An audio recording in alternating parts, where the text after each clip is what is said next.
Oke baik, Assalamualaikum warahmatullahi wabarakatuh Bapak Ibu Guru yang terhormat. Jumpa lagi di channel Guru Robot 21 Media Informasi dan Edukasi. Semoga Bapak Ibu senantiasa sehat walafiat. Kembali lagi di channelnya para guru Indonesia, channel yang komitmen untuk lawan berita hoax. Nah, terbaru hari ini Bapak Ibu, ini yang kita tunggu-tunggu ya, penjelasan dari kementerian terbaru. Nah, hari ini Menteri Pendidikan kita Prof. Abdul Muti itu memberikan jawaban terkait apa yang disampaikan oleh TKN beberapa waktu yang lalu terkait tambahan gaji guru 2 juta. Nah, itu sudah ada keterangan dari Pak Menteri Pendidikan ya. Kita simak dulu lalu kita coba tarik poinnya. Tim Pak Prabowo sempat berjanji mau ngasih tambahan gaji guru 2 juta per bulan, itu gimana Pak realisasinya? Ya, itu yang tadi termasuk yang sedang kita hitung. Itu sedang kita hitung karena nanti nominalnya tidak sama. Nominalnya tidak sama sehingga kita harus hitung betul. Jangan sampai mereka yang berhak tidak menerima, tapi yang kemudian mereka ini tidak berhak malah menerima. Jadi jangan sampai yang berhak tidak menerima, yang tidak berhak malah menerima. Ini kan sangat bergantung dari akurasi data yang kita. Berarti ada kualifikasinya ya Pak untuk dapat tambahan gaji 2 juta itu? Ada dong, ada. Kalau nggak ada rebutan nanti. Makasih Pak. Nah, dari penjelasan Pak Menteri tadi Bapak Ibu, ada beberapa poin yang beliau sampaikan. Yang pertama, kenaikan gaji itu memang akan ada 2025 dan itu sedang dihitung nominalnya. Kemudian yang kedua, nominal kenaikan gaji tidak sama. Ini yang menarik nih. Tentu akan semakin penasaran kita para guru karena ada redaksi atau pernyataan dari Pak Menteri bahwa nominal kenaikan gaji guru tidak sama. Apakah mungkin yang dimaksud karena ada ASN, ada non ASN atau seperti apa? Ini akan kami cari informasinya lebih dalam lagi Bapak Ibu untuk disampaikan. Kemudian yang ketiga, poin yang disampaikan Pak Menteri tadi sedang dihitung betul. Jangan sampai yang berhak menerima tambahan itu tidak menerima dan sebaliknya. Dengan kata lain, yang tidak berhak justru menerima. Nah, artinya tidak tepat sasaran ya seperti itu.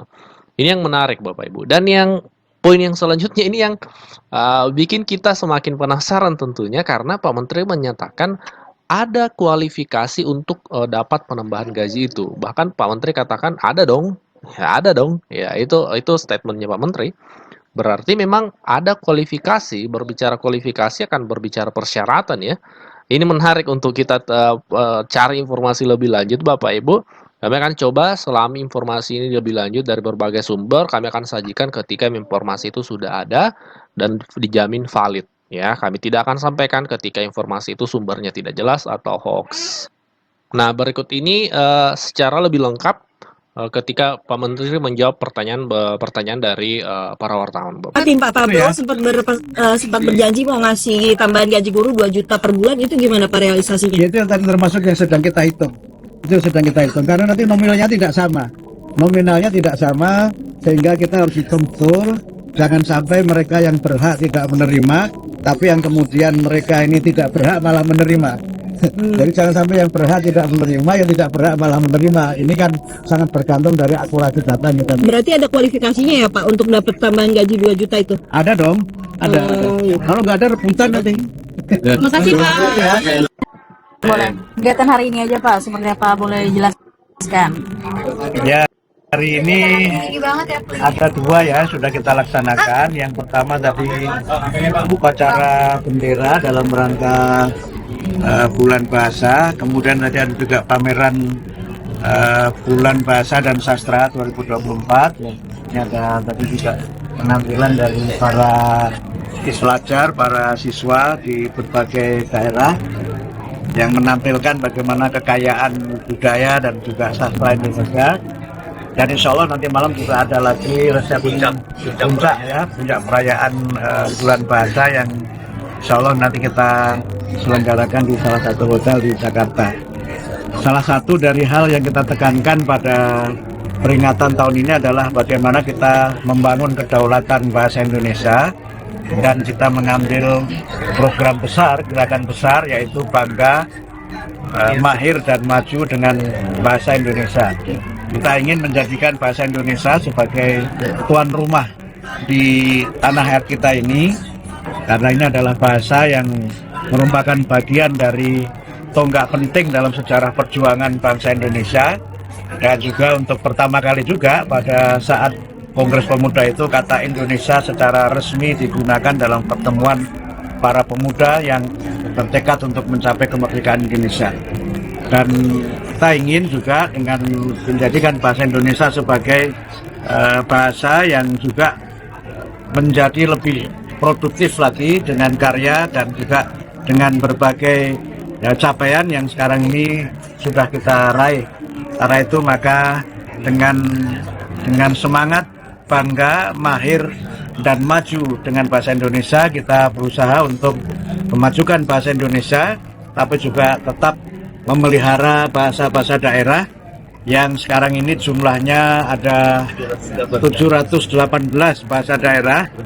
Nah, nggak tahu teman-teman wartawan ini juga bisa bahasa daerah atau enggak, gitu. Tapi kita penting memelihara itu tanpa juga mengurangi semangat kita untuk tetap mempelajari bahasa asing sebagai bagian dari bahasa komunikasi internasional dan juga sebagai bagian dari kita berinteraksi dengan berbagai karya dan juga berbagai bidang yang memang selama ini masih ditulis dalam bahasa asing. Pak, untuk perluasan akses pendidikan itu apakah nantinya akan menambah sekolah atau hanya rumah belajar, Pak? Ada dua yang nanti coba kita lakukan ya. Yang pertama kan sekarang kita akan menghidupkan lagi pendidikan non formal. Karena itu menjadi bagian penting dalam kita memberikan dan membuka akses pendidikan untuk semua. Nah, kemudian yang kedua, rumah belajar itu nanti bentuknya bisa kita lakukan dalam berbagai pendekatan. Bisa inisiatif dari masyarakat membentuk rumah belajar sebagai bagian dari pendidikan non formal.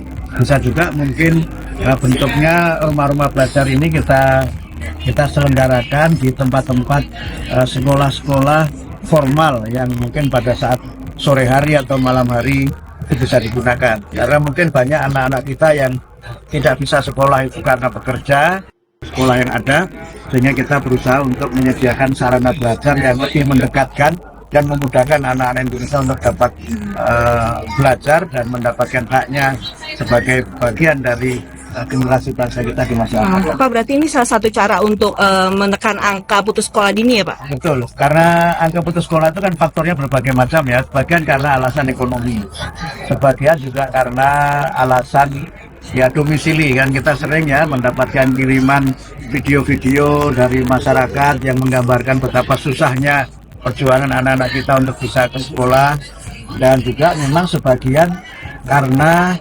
faktor-faktor yang mungkin bersifat intelektual ya, bersifat intelektual, misalnya anak-anak yang memiliki disabilitas atau keterbelakangan dalam belajar, ini memang harus ditreatment secara khusus karena program sekolah inklusi yang sekarang ini berjalan kan masih belum bisa maksimal, sehingga kita buka berbagai opsi bagaimana agar semua anak Indonesia apapun keadaannya mereka tetap bisa belajar sebagai bagian dari bekal dan modal kita untuk menjadi generasi yang kita di masyarakat.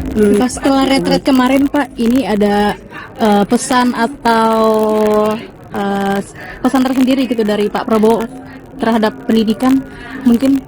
Ya, beliau berkali-kali menekankan pentingnya pendidikan sebagai bagian dari kita membangun sumber daya manusia dan menjadikan Indonesia sebagai negara yang kuat dan negara yang hebat.